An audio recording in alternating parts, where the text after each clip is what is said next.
Using a helper, grab the bed cabinet by the cabinet top.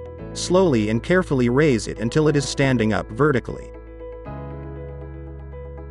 Note that your bed frame will drag on the floor, so make sure your carpet or protective padding is in place before raising the cabinet.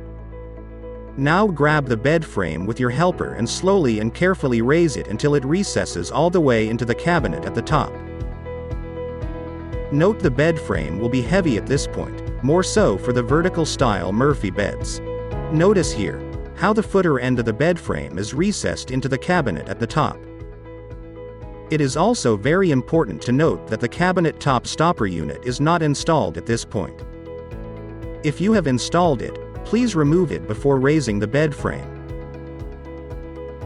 Do not let go of the bed frame until you have placed wood clamps to eliminate the possibility of the bed frame accidentally falling forward, which would be very dangerous.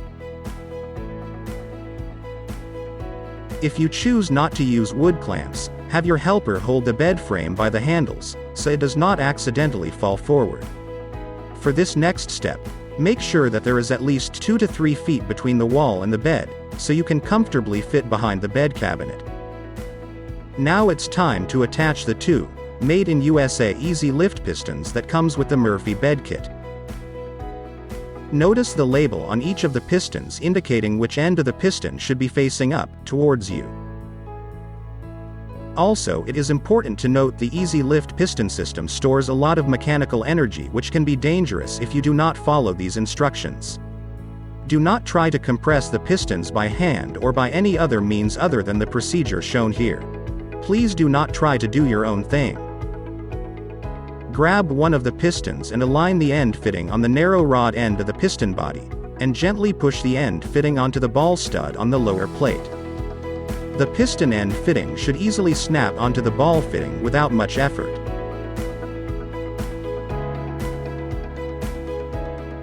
If the end fitting on the top end of the piston does not line up with the ball stud on the plate, simply grab the body of the piston with your hands, and slowly rotate it until it lines up with the ball stud.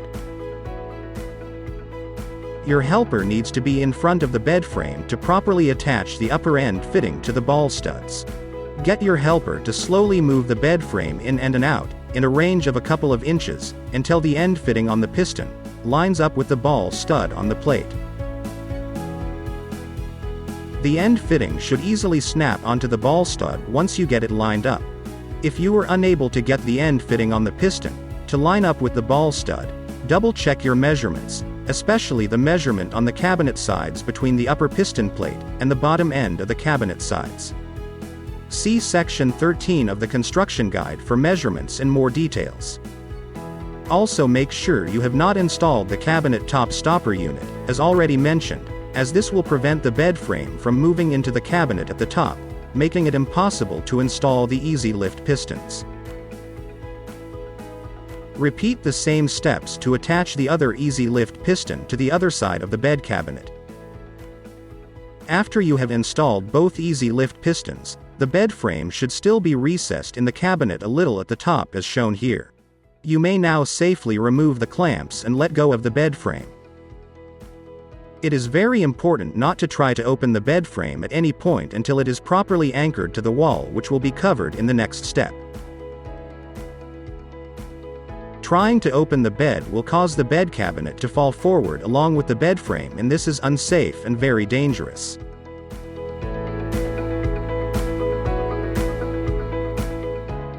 In this section, we will cover the steps for anchoring the bed cabinet to wood studs, which are found in most homes throughout North America. Now move the bed frame against the wall where you are planning to have the Murphy bed. If you have baseboards installed in the room where you are placing the Murphy bed, please refer to section 1 of the assembly guide for step-by-step instructions on how to prep the cabinet sides to clear the baseboards. Using 2 pieces of cardboard or wooden shims, insert the shims into the gap between the cabinet side and the bed frame. Do this on both sides as shown here. This will make sure the bed frame is properly centered and square within the cabinet before the cabinet is anchored to the wall. If this step is not completed properly, the bed frame may rub near the top of the cabinet after it is anchored to the wall. Please remember that most homes will have studs 16 inches apart. If you are anchoring your Murphy bed to a concrete or brick wall, you may use Tapcons or any other suitable concrete anchoring hardware found at most hardware stores such as Home Depot or Lowe's. Refer to our assembly guide for proper directions when anchoring the bed cabinet to concrete or metal studs. You may also consult with qualified staff at your local hardware store for more information about the different types of hardware suitable for your application. If you are anchoring your bed to metal studs, which are found in some commercial buildings, you may use toggle bolts. Use a stud finder to find the location of the studs in the wall. Mark the location of the studs using a pencil or painting tape. Typically, the distance between each stud will be around 16 inches in most cases. It is important to use the proper specified number of wall anchors to properly secure the Murphy bed cabinet to the wall. You can also refer to our assembly guide for the proper number of anchors. Using a pencil, measure and mark the location of your lag bolts on the cabinet top rear part GD, where you located the studs in the wall. Using a 1/4 inch drill bit, or appropriate drill bit, drill through the rear of the cabinet top part GD, and into the wall approximately 1 to 2 inches deep. Please note you may need to change the size of the drill bit to suit the diameter of the lag bolts you are using. Here we are using 5/16 diameter lag bolts with washers. If you are driving the lag bolts by hand with a wrench, you may need to enlarge the 1/4 inch holes in the cabinet top rear to make it easier to drive the lag bolts into the wall. If you are using an impact wrench, you may skip this step.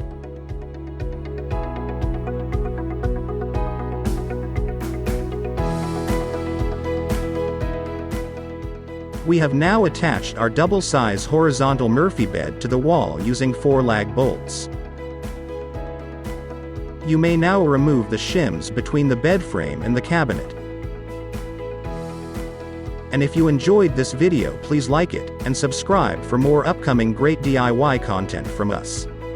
For more details and to download a free copy of our visually illustrated construction guide, visit easydiymurphybed.com.